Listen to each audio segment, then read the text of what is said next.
quand un investissement est fait sur la plateforme, il contribue en fait à l'amélioration de l'immobilier et donc finalement c'est aussi un investissement à impact qu'on propose aux investisseurs. Concernant les investisseurs, la performance elle sera similaire, voire dans le haut du panier de toute façon de ce qui se voit déjà sur le marché. Là où très souvent le scoring avant se faisait, on allait chercher avant financement, j'entends, des marges à 20%. Aujourd'hui, on va chercher des marges à 30% sur un projet, quoi. On pense aussi qu'une garantie est très solide à partir du moment aussi le projet est, en fait, est solide. À partir de là, le porteur n'a pas peur non plus. Il est confiant dans son projet. Salut Erwan. Salut Laurent. Bonjour, merci de me recevoir sur ta chaîne. Merci. Salut Grégoire. Salut Laurent. Bon, bah, écoutez, je suis très content de vous recevoir aujourd'hui parce qu'aujourd'hui, on va parler donc d'une nouvelle plateforme de crowdfunding immobilier qui s'appelle Crowdibby, qui arrive sur le marché, donc du coup. Et on va pouvoir parler un petit peu de la genèse du projet, d'où est venue cette idée de créer la plateforme, également parler de la stratégie des projets qui vont être proposés aux différents investisseurs à l'avenir.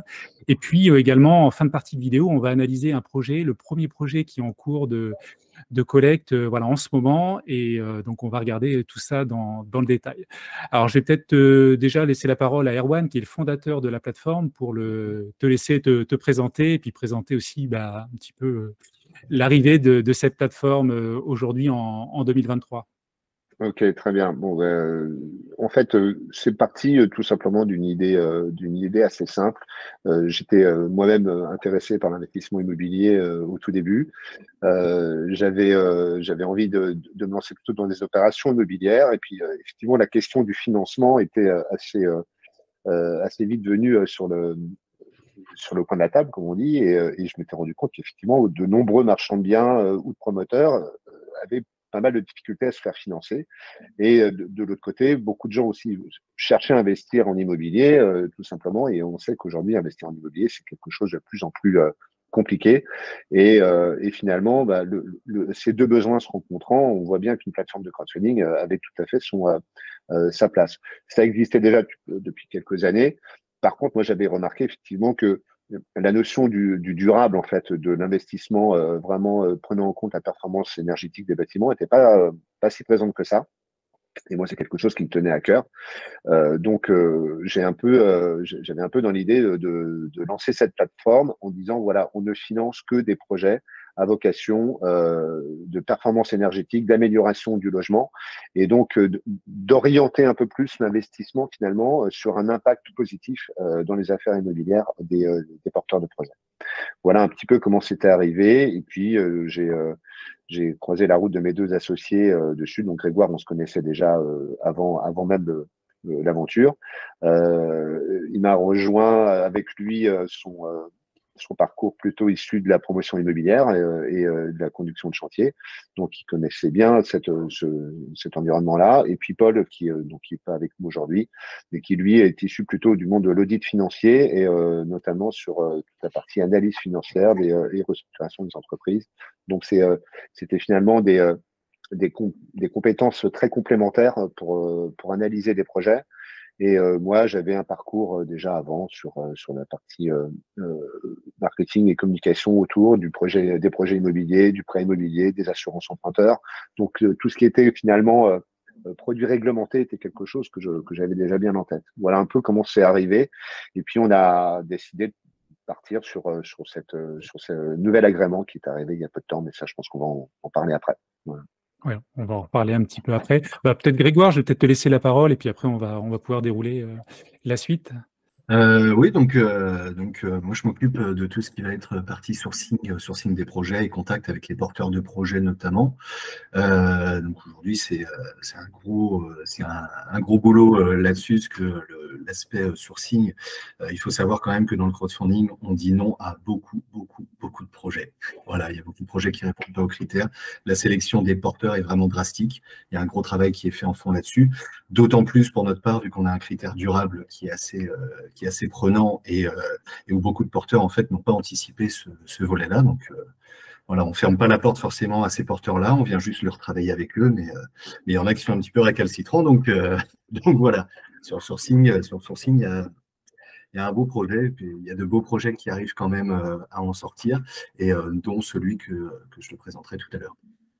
Alors, il y a un élément qui est important pour les acteurs du crowdfunding immobilier aujourd'hui, c'est d'obtenir l'agrément PSFP. Donc ça, vous l'avez obtenu en milieu d'année, première partie de Euh, l'année?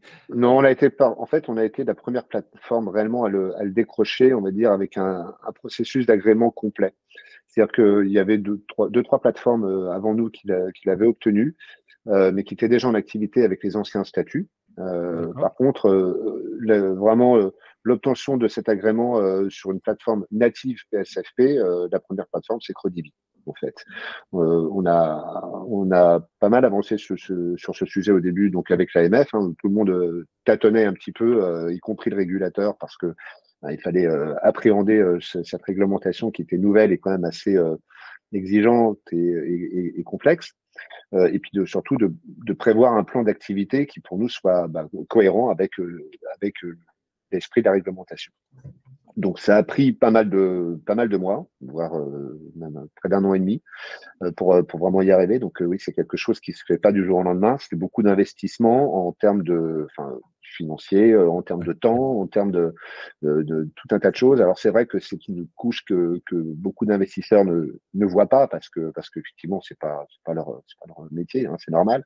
Mais voilà, il faut savoir qu'à partir du moment où on se lance dans un agrément PSFP, ça nous engage à beaucoup d'obligations réglementaires, beaucoup de diligence, beaucoup de surveillance sur le suivi des projets, sur l'analyse des projets, sur les prises de garantie, sur tout un tas de choses qui font que ça va quand même dans le sens de l'investisseur, tout ça. Hein. L'idée, c'est de protéger absolument les intérêts, notamment des investisseurs qu'on appelle souvent non avertis, c'est-à-dire des gens qui ne sont pas avec une approche permanente sur l'investissement et pas avec des montants significatifs.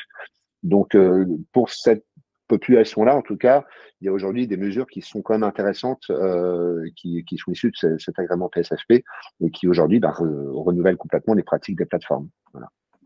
Bien sûr, ça sécurise un petit peu plus certaines choses, mais après, effectivement, pour obtenir le versant plateforme, ça a dû être un sacré chantier, beaucoup de procédures à remplir.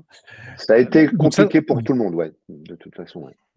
Donc ça, c'est un point important, hein, de toutes les manières. Moi aussi, c'est ce que j'évoque sur ma chaîne. Voilà, l'agrément PSFP est important, bien entendu, parce que de toute façon, une plateforme qui ne l'aurait pas aujourd'hui ne pourrait pas exercer.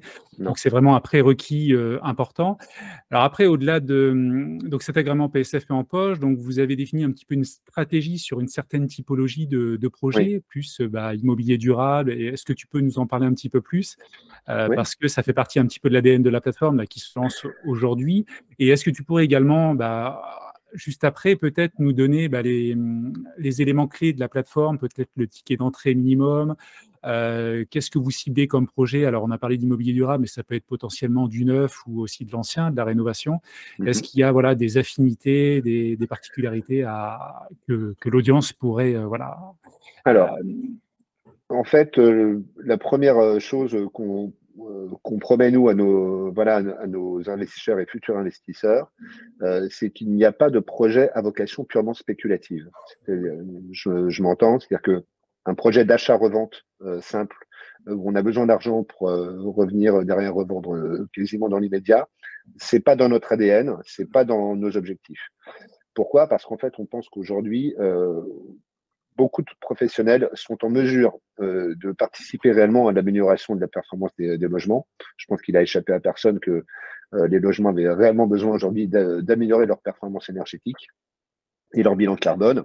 Donc pour nous, la carte du financement est un vrai moyen d'influencer les porteurs de projets. Voilà, puisque s'ils veulent un financement, en même temps, on peut les accompagner justement sur ce volet durable. Et en fait, c'est ça qui nous intéresse, c'est de se dire aujourd'hui, quand un investissement est fait sur la plateforme, il contribue en fait à l'amélioration de l'immobilier. Et donc finalement, c'est aussi un investissement à impact qu'on propose aux investisseurs. Donc ça, c'est quelque chose qui nous paraît essentiel. Donc à partir de là, on s'est mis des règles assez strictes en termes de sélection.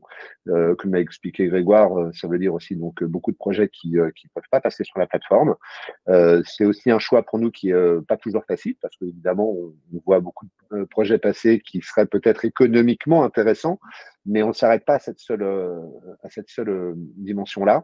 On la regarde, mais on veut que ce soit associé à une empreinte environnementale positive. Et je te coupe, d'un point de vue sélection, du coup, quels critères vous allez cibler? C'est peut-être l'utilisation de matériaux peut-être pas nobles Ça ou passe. Ça passe par plein d'isolation de choses. particulière. Ouais. Ouais, ça passe par D'accord. plein de moyens différents. C'est-à-dire que oui, un projet de promotion immobilière peut forcément avoir on va dire, une performance énergétique, en tout cas une étiquette sur un DPE qui sera bonne. Mais même au-delà, avec un projet de promotion immobilière, on va challenger peut-être l'équipe sur les matériaux employés. Là, par exemple, sur un des projets de promotion qui va arriver, le premier qui va arriver vraiment en promotion pure, on a réussi à convaincre le porteur de projet de s'orienter vers la construction paille à ossature bois. Voilà, ce qui va faire D'accord. que les logements vont être transformés en véritable puits de carbone, en tout cas au niveau du bâti. Donc ça, c'est quelque chose qui pour nous est extrêmement positif et qu'on veut valoriser dans l'analyse du projet. Sur un projet de marchand de biens, ça sera effectivement le travail avec un DPE projeté, où on va essayer de voir vers quelle performance va le projet et de voir ce qui peut être amélioré. Auquel cas, pareil, ce sera des recommandations, en tout cas de l'échange avec le porteur de projet avant de le présenter sur la plateforme pour voir ce qu'il est prêt à faire comme effort pour améliorer réellement le logement qu'il va remettre en vente.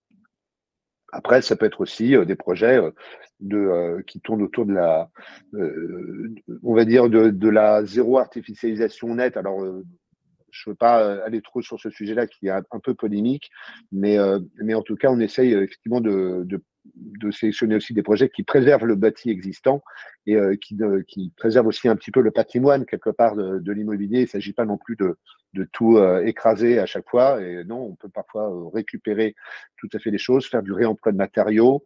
Voilà, c'est toutes ces mesures-là qu'on compile un petit peu et avec lesquelles on essaie de travailler avec les porteurs.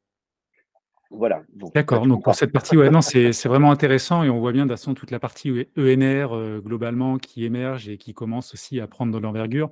Il y a vraiment une sensibilité aujourd'hui voilà, des investisseurs sur ce point-là et on le voit bien d'ailleurs même aussi côté bourse où d'ailleurs il y a certains indicateurs et certains éléments qui sont de plus en plus axés sur cette partie durable et donc ça, effectivement, c'est intéressant. Alors après, concernant d'autres aspects plus voilà, particuliers pour l'investisseur, donc le ticket minimum d'entrée, est-ce que vous fixez également un montant de collecte maximum? Je sais qu'avec l'agrément PSFP, on peut aller jusqu'à 5 millions. Peut-être que vous avez commencé par des collectes peut-être un peu plus petites.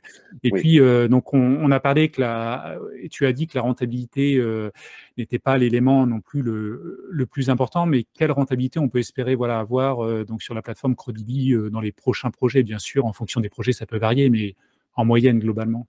Alors, concernant les investisseurs, la performance, elle sera similaire, voire dans le haut du panier, de toute façon, de ce qui se voit déjà sur le marché. C'est-à-dire que là, les projets seront de toute façon très régulièrement au-dessus de 10%. Ce sera 10, 11, 12, peut-être même 13% à un moment donné. Ça dépendra vraiment de la nature. Donc, il ne s'agit pas de réduire le rendement parce que c'est durable. Encore une fois, bon, oui, le durable, ça coûte cher, mais c'est aussi un vrai argument commercial pour le porteur de projet.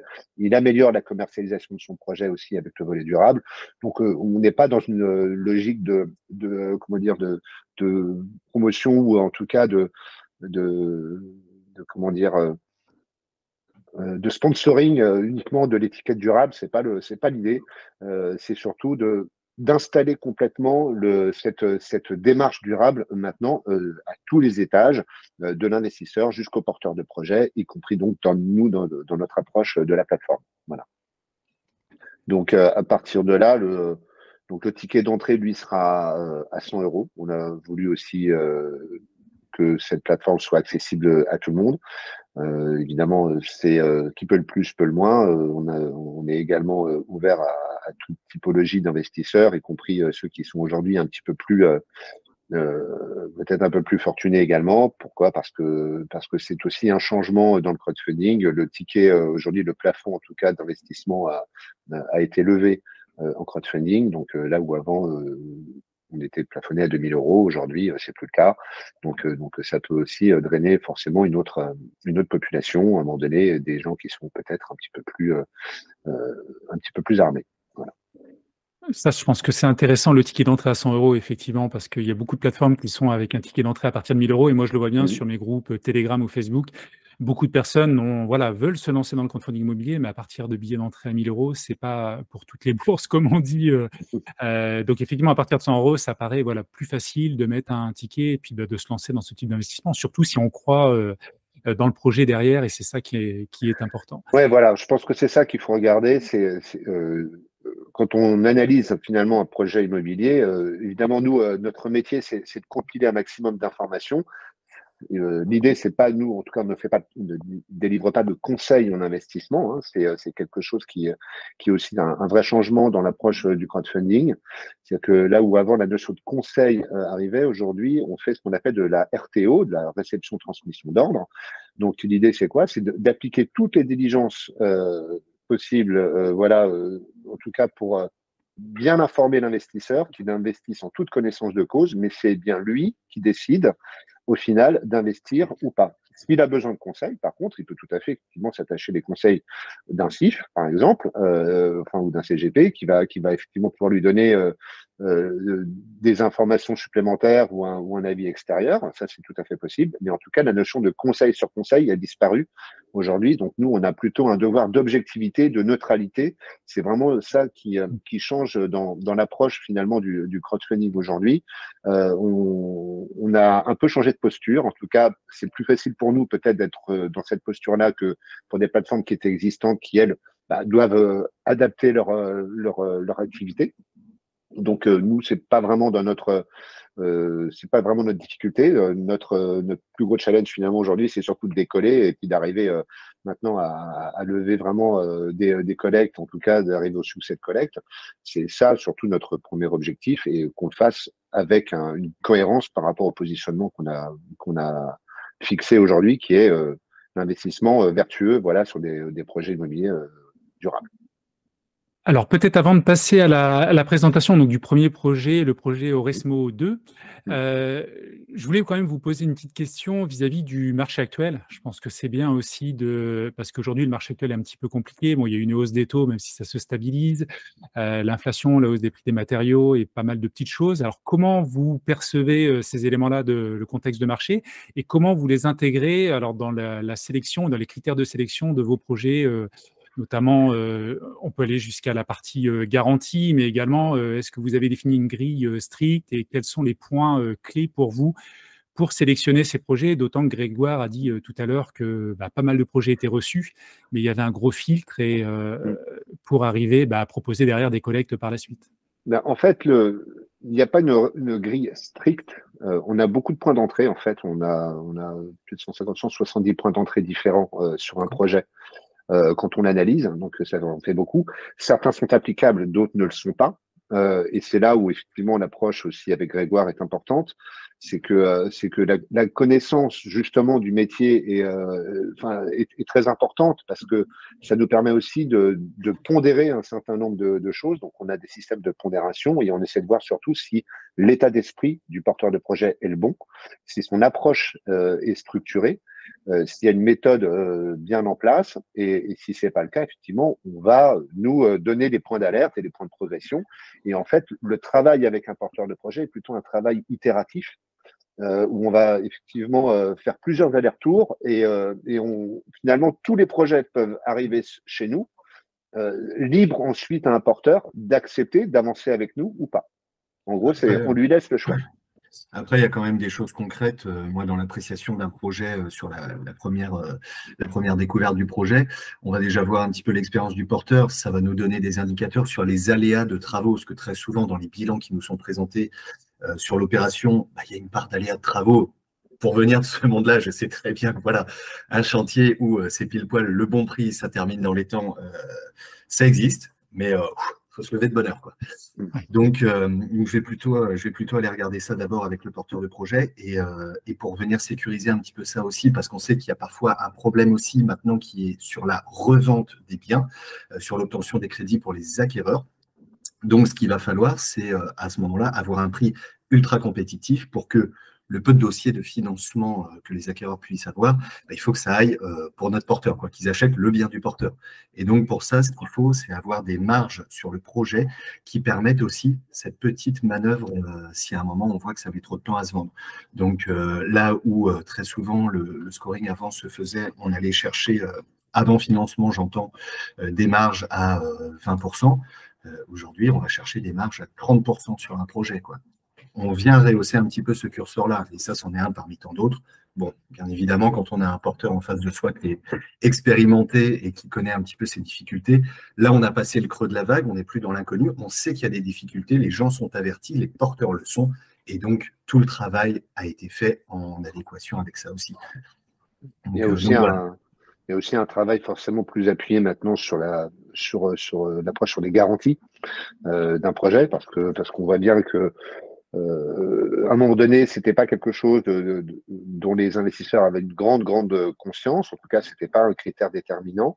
Aujourd'hui, ça le devient de plus en plus, parce qu'on voit que en période de crise, un projet immobilier peut être un peu plus malmené. Et donc, forcément, en cas de déconfiture, il faut quand même qu'on sache ce qui se passe. Donc, ça, c'est pareil. Nous, c'est un point sur lequel on travaille de façon appuyée. C'est-à-dire que on a plutôt dans l'idée de financer des projets déjà plutôt en dette senior et pas forcément en dette junior. Être en face d'une banque, quand on est un petit investisseur, on sait très bien qu'il ne va pas rester grand-chose, et donc il vaut mieux plutôt s'orienter soit sur une hypothèque de premier rang, sur un actif à côté ou sur le bien lui-même, soit sur une fiducie sûreté. Voilà, ce sont plutôt sur ces critères-là, nous aussi, qu'on va pouvoir regarder. On demande aussi généralement aux porteurs, d'être nommés à la direction générale déléguée, par exemple, de la société de projet, ce qui nous permet, nous aussi, d'avoir une maîtrise sur, en tout cas, un minimum de contrôle sur les flux financiers et l'emploi des fonds qui ont été levés, et de voir si effectivement le porteur, dans la suite, après la levée de fonds, s'il est tout le temps dans les clous. Voilà.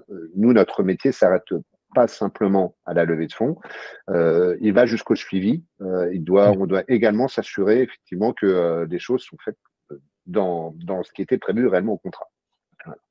Donc, on passe un contrat de placement avec le porteur de projet. Il connaît ses engagements et il sait que il ne s'agit pas simplement d'arriver sur les plateformes comme on arriverait sur un tiroir caisse, on prend l'argent et on fait ce qu'on veut. Non, ça c'est fini, on ne peut plus faire ce genre de choses. Voilà. Il y en a certains peut-être qui le croient encore, mais bon, heureusement qu'il y a une sélection, et bon, après, il y a une communication aussi à avoir avec ce type de porteur. On est content, on les voit pas arriver chez nous pour l'instant, mais généralement ils sont vite découragés. D'accord. Écoutez, maintenant, on peut peut-être passer à la présentation donc, du projet. On va regarder ça, beau projet que j'ai analysé également. Je ne sais pas si, Grégoire, tu peux partager ton écran? Ouais, alors attends, laisse-moi une petite seconde. Ouais. Je vais. Alors, j'ai une petite question du coup pour Erwan en attendant. Ouais. En termes de géographie, vous ciblez des projets sur toute la France, sur certaines régions particulières? Alors, on a pour ambition de rayonner au niveau national. Il n'y a pas de région privilégiée. On commence évidemment plutôt par celle qu'on connaît un petit peu plus. Donc l'Île-de-France, là, le nord de la France. On va avoir un projet sur la région bordelaise également, enfin sur Bordeaux même. Moi, c'est une région aussi que j'aime bien puisque j'ai ma belle famille. Donc forcément, je vais fréquemment faire une petite visite au Bordelais. J'aime bien aussi Bordeaux. J'avais cru comprendre. Voilà, donc non, on peut aller vraiment sur toutes les régions. Il n'y a pas de terrain de prédilection pour l'instant. C'est ce qu'il faut, c'est que le projet soit bon, surtout. Voilà. On en a un autre en Bourgogne également qui va arriver. Donc c'est bien, il y a de la variété. Et je pense que ça fait partie d'ailleurs des choses à regarder également dans un investissement. Hein. La diversification, elle se fait aussi sur les plateformes, mais également sur le lieu, sur la typologie de projet, sur les durées, sur les montants. Il y a beaucoup de choses finalement à varier. Voilà. Bien sûr, tout à fait d'accord. Ouais. Alors voilà, donc notre projet Doremo 2. Donc là, on peut voir un petit peu, on peut voir déjà un petit visuel de ce que ça va donner in fine. Hop, donc le principe, bon là j'ai laissé le pourcentage d'intérêt. Par contre, par la suite, il va y avoir des données financières que je ne pourrai pas divulguer de par notre agrément avec l'AMF qui nous demande d'avoir un accès progressif à l'information aussi, surtout sur les données financières. Donc j'arrêterai à un moment, mais bon, on va pouvoir déjà faire. On invitera les investisseurs à s'inscrire justement à la plateforme pour aller voir la plaquette, hein, même si derrière c'est pas un investissement, c'est bien de moi, je pousse là-dessus aussi à s'investir sur les plateformes et pour recevoir les projets, analyser parce qu'effectivement, il y a des bons projets sur toutes les plateformes et c'est important de, voilà, de s'ouvrir l'esprit, d'avoir des visions différentes. Et là, je vois, petite parenthèse, donc vous mettez un score, un B-score. Tout à Sur fait. chaque plaquette, vous mettrez un score en fonction, j'imagine, de vos critères et vous avez un système de notation. Voilà, l'idée, c'est encore une fois, c'est juste un indicateur. Voilà, notre perception, mais encore une fois, qui n'engage que nos critères d'analyse, qui peuvent différer de celui d'investisseur au début. Mais bon, ça peut permettre quand même un tout petit peu de se positionner. C'est plus une aide. C'est ça. D'accord. Donc, sur le projet, pour l'expliquer un petit peu de façon succincte. Donc, on est là, comme on peut le voir, je ne sais pas si on va voir ma souris. Non. Donc, en haut à droite, on peut le voir, on est vraiment pas très loin d'Amiens. On est en bordure de l'autoroute, donc ce qui permet un accès privilégié aussi sur Paris. On est à une petite heure et demie de Paris. Et vraiment à une quinzaine de minutes de Amiens, donc, qui est quand même la capitale picarde. Donc là, c'est mon petit côté chauvin étant picard d'origine. Voilà, je suis quand même content d'avoir un projet sur mon secteur, d'autant plus que j'habite également à Amiens. Donc voilà, on reste sur le secteur, on est fiers de ça. Ça n'empêche pas qu'on va dans toutes les régions, qu'on aime beaucoup les autres régions aussi, mais bon, cocorico. Allez, le projet d'Oremo 2. Donc le principe, c'est l'achat d'un foncier, comme on peut le voir en bas à gauche. On va avoir un foncier avec d'abord une maison. Par la suite, on va avoir une grange qui va être à l'arrière de cette maison. Et encore par la suite, on va avoir un terrain qui va être une réserve foncière. Mais ça, je vais l'expliquer juste après. Donc le premier lot, le lot 1, comme on peut le voir à droite, c'est une maison d'habitation qui a quelques années, qui a un petit peu vécu et qui a vraiment besoin d'une bonne rénovation. Voilà, on est sur quelque chose qui date des années 80-90 et qui n'a pas bougé depuis. Donc le principe, c'est que le porteur là-dessus va proposer, pour que ça puisse être vendu assez rapidement, il va proposer aux acquéreurs d'acheter le bien en l'état. Ce qui est pertinent dans l'approche durable de ce projet-là, c'est qu'il ne va pas s'arrêter là. En fait, notre porteur de projet est un maître d'œuvre. Également, il a une grande expertise des travaux, donc il va proposer son accompagnement là-dessus. Voilà, donc il va vendre en l'état tout en ayant des devis qui sont déjà réalisés, donc devis, DPE projetés, sur lesquels, là par exemple, sur ce bien-là, on va arriver sur un DPE de B, donc qui est une très bonne note quand même. Donc le principe, c'est ça, c'est d'avoir un accompagnement pour les porteurs. Il a fait des plans pour qu'on puisse se projeter, mais rien n'empêche qu'il y a une possibilité de moduler encore. Le principe, c'est d'avoir un projet clé en main que l'acheteur peut moduler un petit peu à sa main. Voilà. Donc ça, c'est pour le premier lot. Le deuxième lot, donc là, on peut voir la jolie photo de la grange. Heureusement qu'on a un porteur qui a une bonne capacité pour se projeter. Donc, on est sur une grange assez typique du secteur, voilà, avec une charpente dans ce type-là, qui a une très belle surface. Donc, le principe, le porteur là-dessus est allé à réfléchir un petit peu et s'est dit que, vu le secteur géographique, c'était les familles qui se prêtaient le mieux à cet endroit. Et il y avait la possibilité de découper en 4 logements. Donc, on est sur des belles surfaces, hein, là je l'ai noté en dessous, donc de 138 à 194 mètres carrés habitables. Donc, le principe, c'est vraiment à destination des familles. Là-dessus, une fois de plus, il va réitérer le même procédé que pour la maison, à quelques différences près, qui va vendre en plateau brut. Quand on dit brut, c'est pas complètement brut, parce qu'il va réaliser quand même une bonne partie des travaux. Il va réaliser notamment l'ensemble des travaux extérieurs, donc que ce soit la réalisation de la façade des ouvrants, la révision de la toiture, il y a une révision aussi de la structure qui est réalisée. Voilà, donc ça c'est vraiment la force que Jérôme peut avoir avec son expérience dans les travaux et sa grande connaissance de ce domaine-là. Mais donc les accès voiries également. Hein. Les accès voiries, les places de stationnement aussi. Les réseaux. Voilà, donc en fait, tout va être amené aux abords du logement, tout l'extérieur va être préparé. Il y aura juste à l'intérieur du logement, en fait, l'arrivée d'eau et le compteur.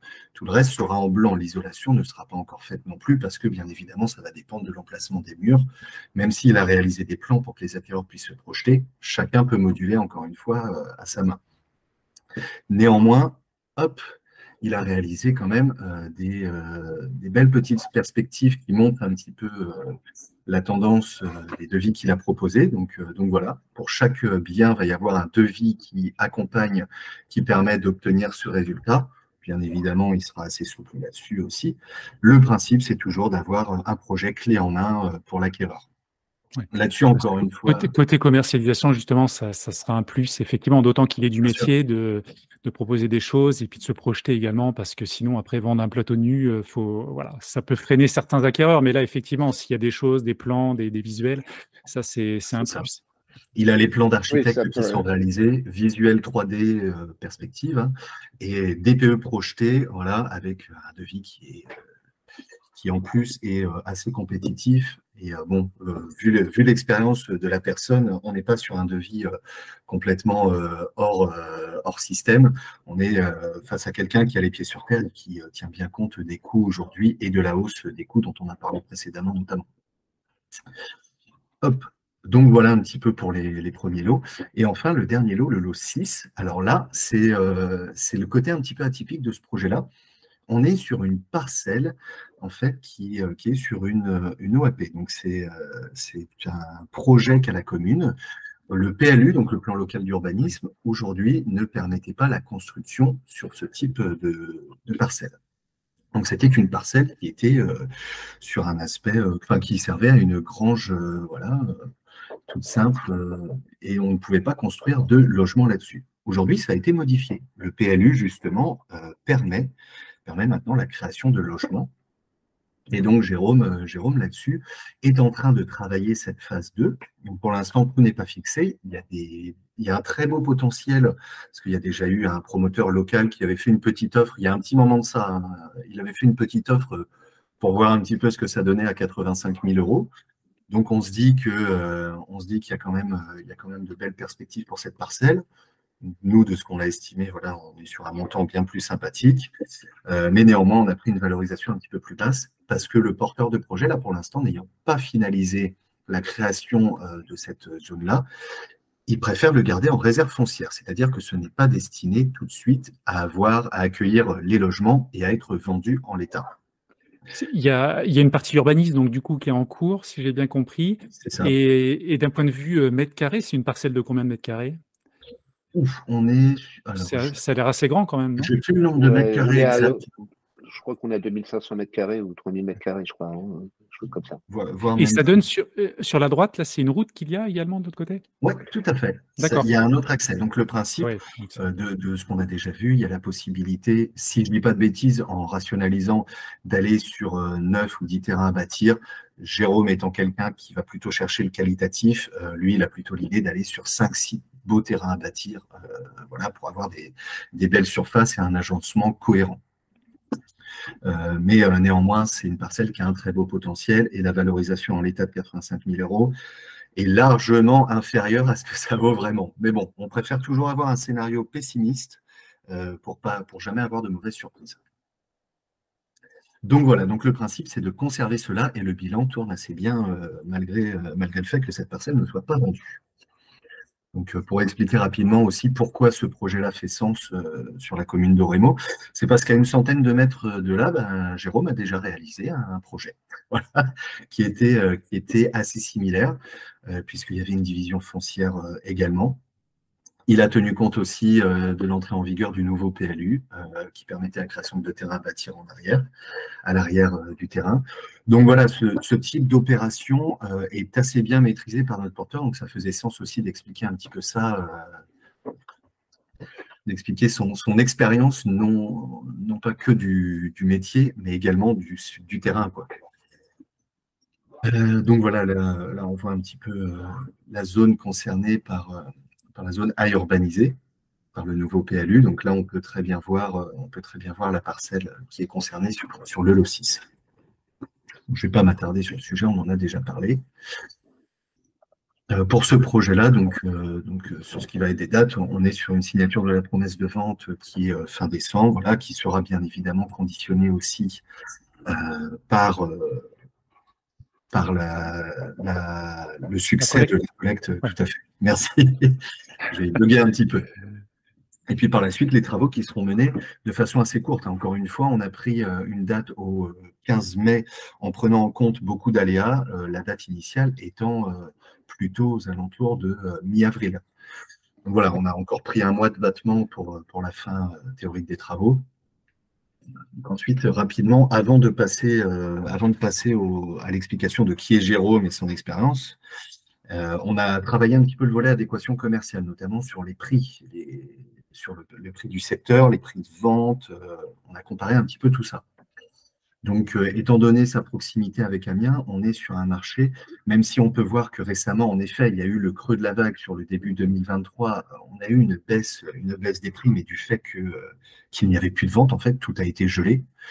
Donc, n'ayant plus rien, bien évidemment, ça s'est répercuté, mais on est quand même sur une tendance haussière sur un plus long terme, ce qui est très bon signe. Donc, c'est un secteur qui, bien sûr, est demandé par les familles et qui va continuer de se développer. On est à combien de kilomètres d'Amiens exactement? On est à, Une vingtaine de kilomètres peut-être ou plus? un petit peu moins, un petit peu moins. Un petit peu moins? Non, non, bah, c'est relativement bien placé, surtout s'il y a l'accès également par l'autoroute. Après, effectivement, il y a pas mal de secteurs où on voit des baisses plus conséquentes, hein, autour de Bien 9 sûr. depuis 1 an. Je crois qu'à Lyon également, il y a des baisses, -8, -9 Ah oui. effectivement. Mais -3 il y a quand même une légère baisse, mais après la baisse, c'est, voilà, avec la stabilisation des taux, C'est ça. peut-être qu'on peut espérer Mais sur on 2024, va voilà. le voir après sur d'autres graphiques que la tendance repart à la hausse. Mais par contre, oui, sur les durées, quand je disais on est à un quart d'heure, 20 minutes de Amiens, c'est sans passer par l'autoroute, hein, c'est par la route traditionnelle. Si on D'accord. passe par l'autoroute, ça va encore plus vite, mais bon, c'est pas la logique des choses pour les personnes qui vivent aux abords. Voilà. Le gros point positif qu'on a eu, c'est que Jérôme a été OK pour faire passer un expert immobilier certifié. Donc, on n'est pas sur un agent immobilier, on est sur vraiment quelqu'un qui en a fait son métier de faire de l'analyse de prix de façon indépendante, c'est-à-dire qu'il n'est pas partie prenante dans la vente ou dans l'achat. Voilà, donc c'est un gros point positif comparé à certains agents immobiliers qui, bien évidemment, même s'ils vont respecter toutes les règles déontologiques, vont avoir une vision parfois un peu biaisée de l'analyse, étant donné qu'ils veulent la vendre, qu'ils sont optimistes sur la Ils veulent vente, derrière. qu'ils veulent le vendre à bon prix ou quoi. Là, on a vraiment quelqu'un d'indépendant qui a réalisé une prestation complète. On est sur un rapport de 80 pages, je crois, qui a été réalisé là-dessus, Oui. et où il a analysé les prix d'acquisition, donc les prix bruts de ce que ça vaut aujourd'hui, et les prix à la revente après les travaux.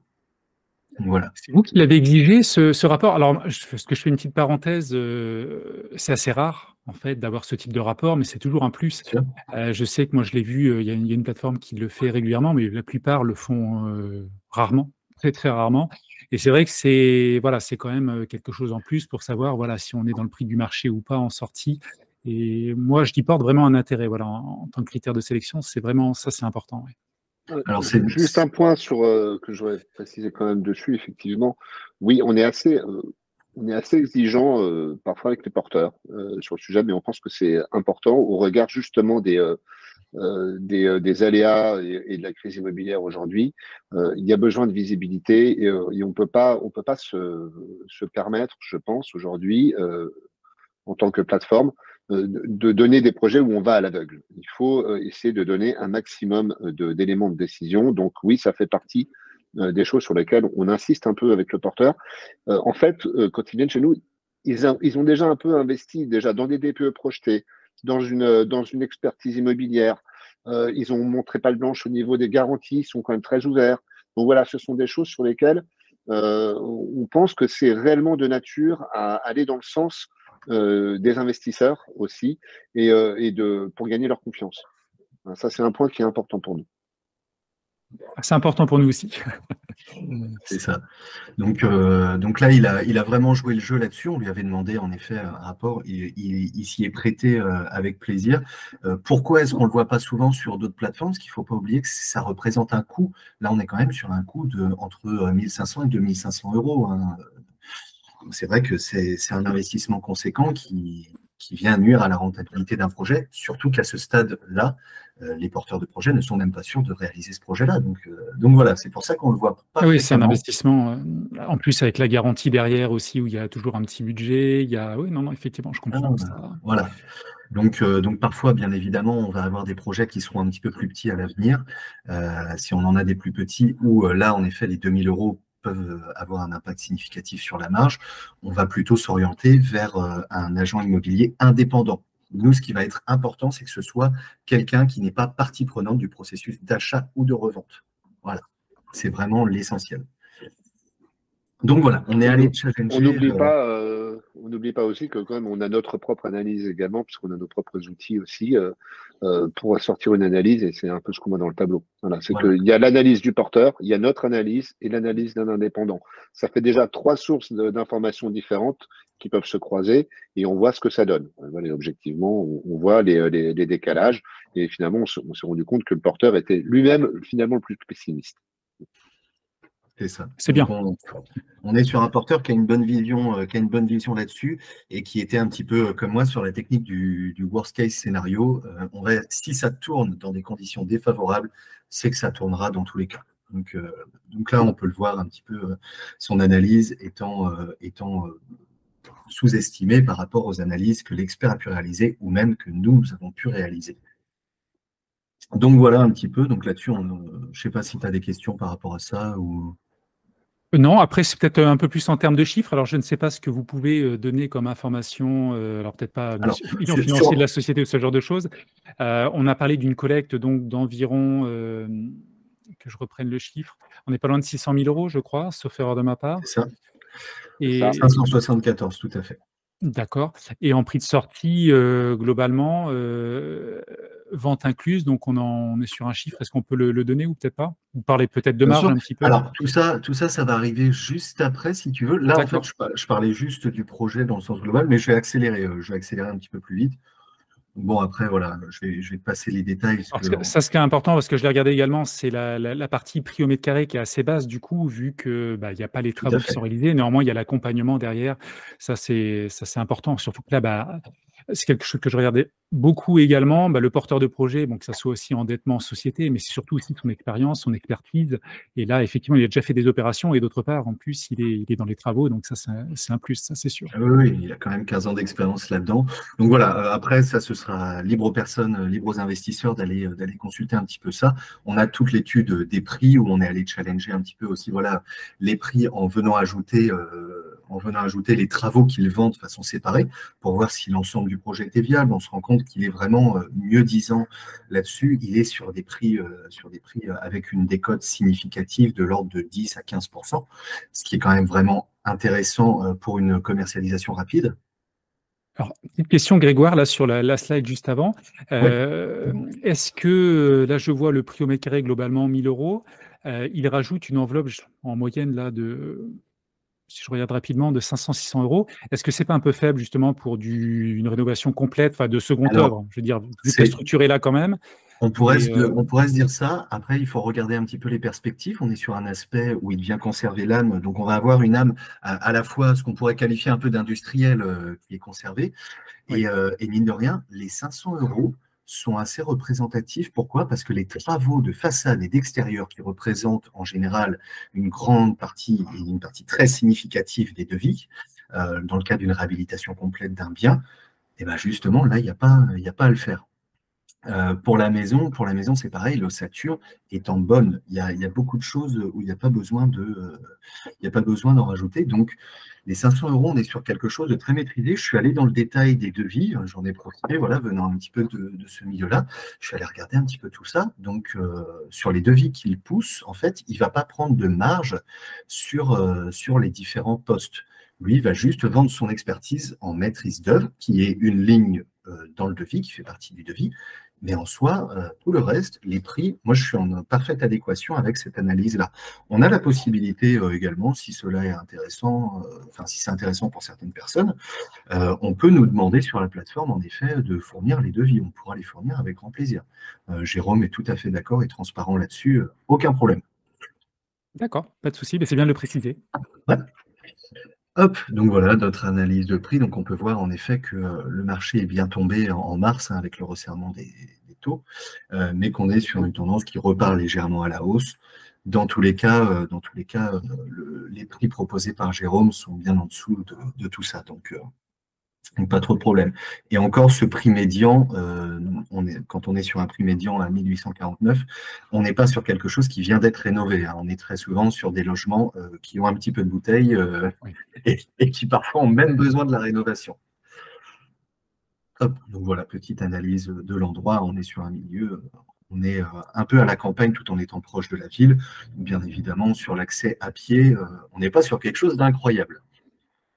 Ça va plutôt être l'attrait de la grande ville qui est à côté, donc qui est Amiens, et puis Dury, qui a sa zone commerciale, voilà, à une dizaine, 10-15 minutes en voiture aussi. Bon, le porteur de projet, on va présenter quand même rapidement Jérôme. Il a un A, je l'ai vu. C'est ça, il est en A, tout à fait. Pourquoi est-ce qu'il est en A? Parce qu'il y a un petit détail, là, c'est 16 années dans le pilotage d'opérations de construction de tout type. Donc, j'ai envie de dire, voilà, parfois, j'ai regardé certains aspects, mais c'est plus lui qui va m'expliquer certains aspects de la construction, alors que j'ai été conducteur de travaux. Mais Jérôme a une véritable expertise et une véritable connaissance qu'il a eue auprès de Vinci un petit peu, et puis très grandement auprès de Spi Batignolles, où il a réalisé des opérations de tout type.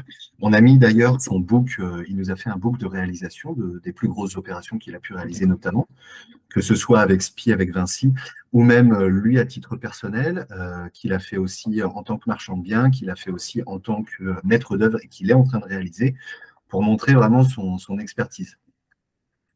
Donc voilà, là par exemple, c'est le type d'opération qu'il a déjà réalisé en tant que marchand de biens. Donc ça, c'est avec sa structure de marchand de biens. Donc là, on est sur des choses assez simples pour l'appartement à droite, mais assez poussées et assez représentatives d'Oremo 2 sur la partie gauche. Donc c'est le projet dont je parlais tout à l'heure, qu'il a réalisé à une centaine de mètres. Et ensuite, dans les références, il nous a montré un petit peu aussi là ce qu'il est en train de faire sur Amiens, et ce coup-ci en tant que maître d'œuvre. On est sur 2 opérations assez similaires, voilà, transformation d'un immeuble de bureau en 16 logements. Je pense que quelqu'un qui se positionne là-dessus en tant que maître d'œuvre sur l'aspect rénovation. Oui, c'est des beaux petits projets. C'est des beaux petits projets, 16 lots derrière, c'est bien. Ouais. C'est ça, on est sur une bonne maîtrise. Je trouvais ça pertinent de l'ajouter pour montrer vraiment l'expertise que peut avoir Jérôme. Bon, le dernier volet avant d'attaquer les ratios financiers. On aime les chiffres après. Hop, l'engagement durable. Parce que nous, alors peut-être les chiffres, mais nous, on aime beaucoup l'engagement durable aussi. C'est quelque chose qui nous tient à cœur. Et là-dessus, Jérôme, j'ai envie de dire, il s'est bien battu. Donc, notamment déjà sur le réemploi des matériaux. En fait, on n'a même pas eu besoin de challenger quoi que ce soit. Jérôme, pour lui, c'était naturel. Il y a une destruction en fait de 2 petits bâtiments. Il y a deux petites, c'est pas vraiment des granges, c'est des petits appentis qui vont être démolis. Et donc, naturellement, Jérôme a vu avec son prestataire pour réutiliser les gravats, pour que ce soit concassé et réutilisé dans la voirie d'accès. Il a vu également pour récupérer les tuiles qui sont dessus, qui vont servir à refaire la toiture de la grange principale, mais il va y avoir un surplus, un reliquat, qui est déjà destiné aussi à la revente pour repartir sur un processus de réutilisation, de réemploi des matériaux. Donc voilà, là-dessus, on est sur quelque chose de pertinent. Ensuite, sur l'artificialisation réduite des sols, donc bien évidemment, il y a une partie voirie qui est indéniable, mais qui va être plus ou moins compensée par la destruction des 2 bâtiments, des 2 petits bâtiments dont je parlais. Et pour les parkings, là-dessus, encore une fois, et naturellement, il voulait garder un coefficient d'absorption des sols qui était pertinent, parce qu'on sait que venir artificialiser les sols, ça vient favoriser les inondations, ça vient favoriser toutes ces choses-là. Étant donné que la Picardie est un terrain assez marécageux quand même, on ne va pas se mentir, c'est bien de laisser le sol aspirer l'eau. Donc, tout de suite, il allait mettre des parkings alvéolaires, ce qui permet une bonne absorption des sols sur l'ensemble des parkings. Hop. Et enfin, le dernier dont on avait parlé, c'est les DPE projetés qu'il a réalisés avec ses devis de travaux. Donc, on peut voir qu'on est sur vraiment quelque chose de qualitatif. Il n'y a pas beaucoup de rénovations qui arrivent sur du B et du A. Clairement, c'est rare là-dessus. J'ai même eu le diagnostiqueur au téléphone euh, pour en discuter, parce qu'à un moment, je me suis posé la question en me disant, mais enfin, c'est quand même C'est impressionnant. presque du neuf. Ouais. Donc même le diagnostiqueur, donc l'équipe de Mais lui, il s'est projeté certification. vis-à-vis des travaux envisagés, c'est ça, derrière? Oui, tout à fait. Tout D'accord. à fait. Il a repris les travaux envisagés et il a fait son analyse là-dessus sur D'accord. l'existant aussi. Ils ont visité, ils sont allés regarder l'existant et les travaux envisagés. Et en mettant ça en perspective, on arrive sur ces notes-là. Donc voilà, un très beau travail qui a été fait là-dessus par Jérôme sur la réhabilitation. Voilà. Là, ça montre encore une fois son expertise là-dessus. Et il avait travaillé ça aussi avec un cabinet d'architecture, faut le dire. L'opération de financement. Donc là, par contre, je vais pouvoir présenter un peu le début. Oui, pas de souci. Mais c'est bien déjà, ça permettra de Je mettrai un voir un stop petit peu après. plus. Alors, donc le montant de la collecte, on est sur 574 000. Qu'est-ce que ça représente là-dessus? 574 000 euros, ça va représenter, théoriquement, on était sur 85%. On avait cherché une stratégie de financement 85%, 15%. Là, on voit qu'il y a un delta de 1%, tout simplement parce qu'on a pris les frais de collecte qu'on a inclus. Voilà. D'accord. Les frais de collecte sont inclus là-dedans. On est sur une durée cible de 15 mois. Sa vraie cible, la cible de Jérôme, hein, optimum, c'est le 12 mois, bien évidemment. On sait qu'il peut y avoir des aléas sur la commercialisation. Voilà pourquoi il est sur une durée cible de 15 mois. Et en plus, on a pris encore une marge en proposant le projet sur 18 mois. Voilà, sachant qu'il y a une possibilité de remboursement anticipé à partir de 12 mois.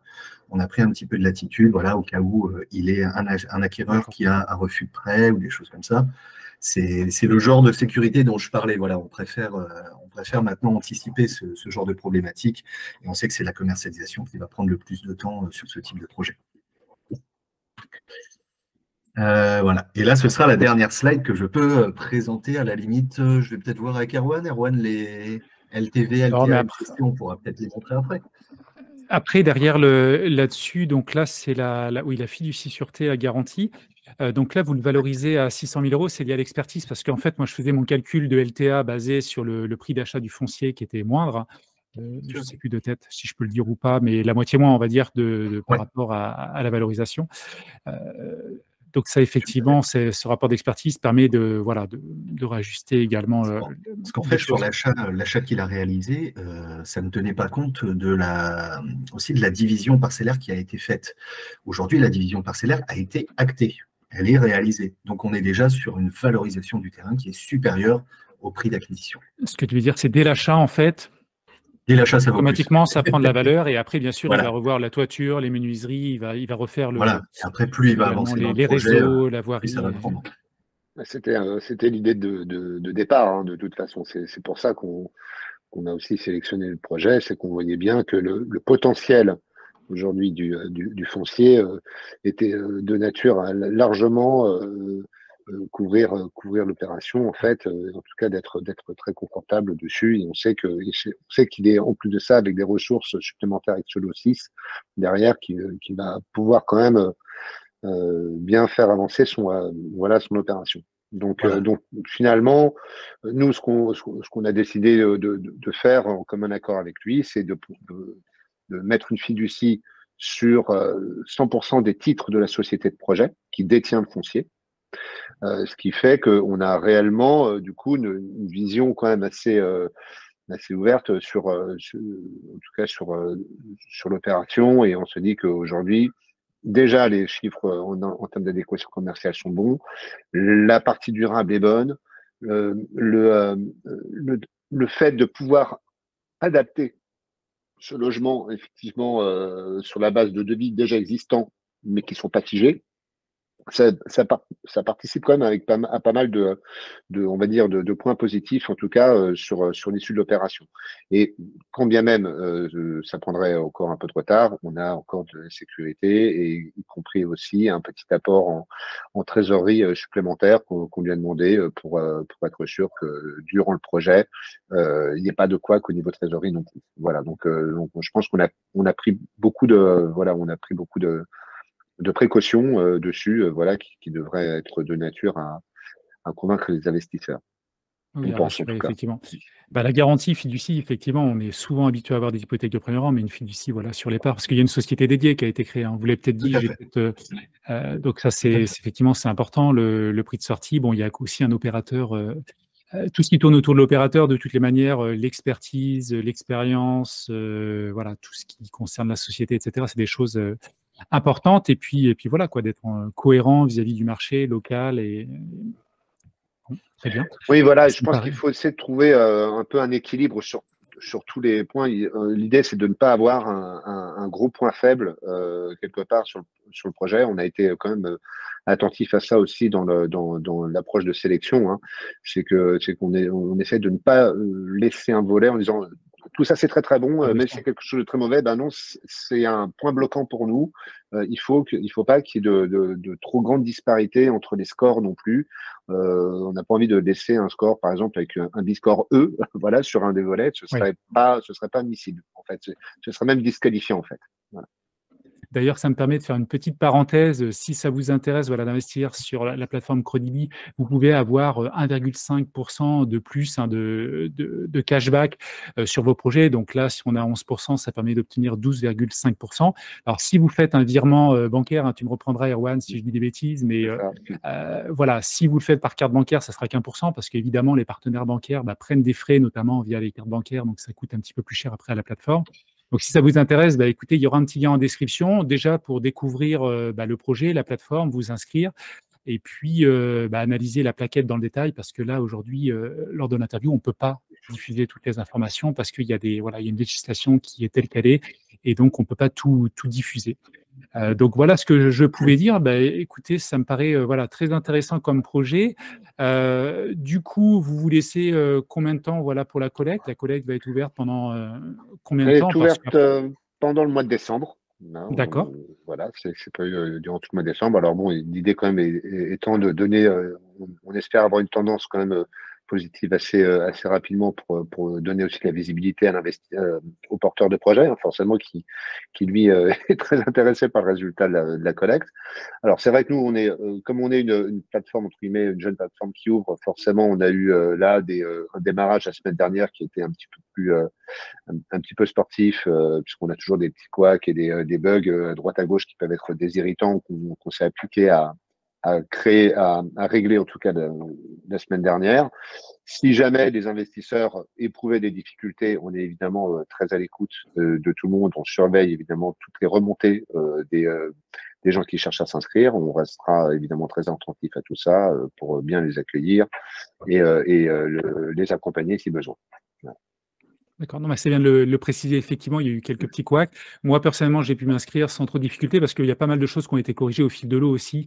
Oui. Et c'est là aussi, c'est important d'avoir cette réactivité. Donc après, comme tout démarrage, bon, c'est normal qu'il y ait des problèmes. Après, le principal, c'est que voilà, ça soit résolu rapidement et de manière réactive. Donc ça, c'est bien. Et puis, ce que je voulais dire également, je voulais vous poser un petit peu cette question. Donc là, il y a ce projet qui va être en cours de collecte, donc sur le mois de décembre. Et donc après, les projets à venir sur 2024, que ce soit en termes de projets et peut-être Mhm. d'évolution de la plateforme, quels sont vos gros projets, voilà, ce qui est envisagé pour Alors, la suite après? dans la suite, ce qui est prévu, ça va t'intéresser directement, je pense, puisqu'il y a probablement un projet qui va commencer à Bordeaux, donc une collecte qui va commencer donc sur un projet à Bordeaux, pas très loin de la mairie. Nous aurons ensuite normalement un autre projet, alors qui est assez atypique, celui-là, qui est plutôt sur un concept hôtelier et non pas de l'immobilier pur. On avait déjà commencé à en parler. En fait, il était prévu en fait qu'il sorte avant même Oremo 2. Et puis finalement, il est un peu plus complexe à mener, donc il y a des diligences supplémentaires, mais celui-là sera très intéressant aussi. C'est un hôtel qui sera construit près de Chablis, en fait, sur un grand site abbatial assez monumental et donc ce sera entièrement durable, que du circuit court. Donc c'est quelque chose de très très bien avec une analyse assez poussée, alors qui sera plus sur les données financières cette fois, mais bon, on en dira un peu plus quand tout sera vraiment prêt. Et puis enfin, ensuite, on aura un projet de promotion immobilière pure, donc on avait évoqué tout à l'heure, qui lui est censé être donc une résidence de 28 logements en R+2, donc en région parisienne, sur donc de la construction paille à Ossature-Bois. Donc pareil, quelque chose qui va être assez intéressant. Tous ces projets-là, en tout cas ces 2 derniers projets, sont également sur la fiducie sûreté. Ce sera ce qui sera opté sur la garantie. Voilà. Et pour Bordeaux, ce sera très probablement une hypothèque de premier rang. Voilà. Donc on aura à chaque fois des garanties qui sont assez bien assez costaud, ouais. assez costaud, voilà, parce qu'on veut que ce soit bien ficelé. Bon, et on sait qu'en fait, juste peut-être sur ce point-là encore, sur la garantie, on pense aussi qu'une garantie est très solide à partir du moment aussi le projet en fait est solide. À partir de là, le porteur n'a pas peur non plus. Il est confiant dans son projet. Donc finalement, c'est un peu la réponse naturelle que doit chercher, je pense, un investisseur. Si la garantie est bonne, c'est que le porteur est confiant. Ouais, c'est important. Il ne faut pas se concentrer uniquement sur la garantie. Le projet compte voilà, également, c'est indispensable. Je vois beaucoup de personnes d'ailleurs qui se concentrent principalement sur les garanties en se disant voilà, ceinture et bretelles. Mais quand on arrive à la garantie, justement, c'est qu'il y a des problèmes et le remboursement dure. Donc, c'est vraiment la qualité du projet qui prime avant tout. Et ça, c'est important de le souligner. Écoutez, je pense qu'on a fait un petit peu le tour de tout le sujet. En tout cas, merci d'avoir répondu voilà, à ma sollicitation pour voilà, cet échange, cette présentation donc, du projet. Je rappelle voilà, que si les personnes sont intéressées déjà pour découvrir la plateforme et puis ce projet là en cours de collecte, il y a un petit lien en description. Donc, n'hésitez pas, voilà, ça ne coûte rien d'aller voilà, découvrir la plaquette et puis découvrir de nouvelles plateformes. Et puis, voilà, je vais peut-être vous laisser le mot de la fin. Erwan, voilà, en tant que fondateur de Crodibi, je vais te laisser le mot de la fin. Et puis, le mot de la fin, ça va être plutôt le mot de la jeune plateforme qui se lance cette fois. Évidemment, c'est une période charnière pour une plateforme quand elle démarre ses premières collectes. Donc, on a conscience que des choses sont encore perfectibles pour nous. On arrive sur le marché, on espère arriver avec le maximum de confiance, en tout cas, dans les investisseurs. Moi, j'attire juste l'attention, voilà, pour chaque personne qui s'inscrit, si elle trouve des difficultés, si elle a un retour d'expérience à faire, surtout qu'elle n'hésite pas à nous en parler. On va probablement même faire des permanences en visio régulièrement, voilà, pour les gens qui ont envie d'échanger avec nous, simplement pour avoir un retour d'expérience aussi de nos clients, parce qu'on pense que c'est comme ça qu'on pourra progresser le plus vite possible. Donc voilà, donc on compte aussi sur la bienveillance de chacun également dans tout ça pour pouvoir faire la meilleure plateforme qui soit. Super, écoutez, merci beaucoup et à bientôt. Merci à toi. Merci, à bientôt.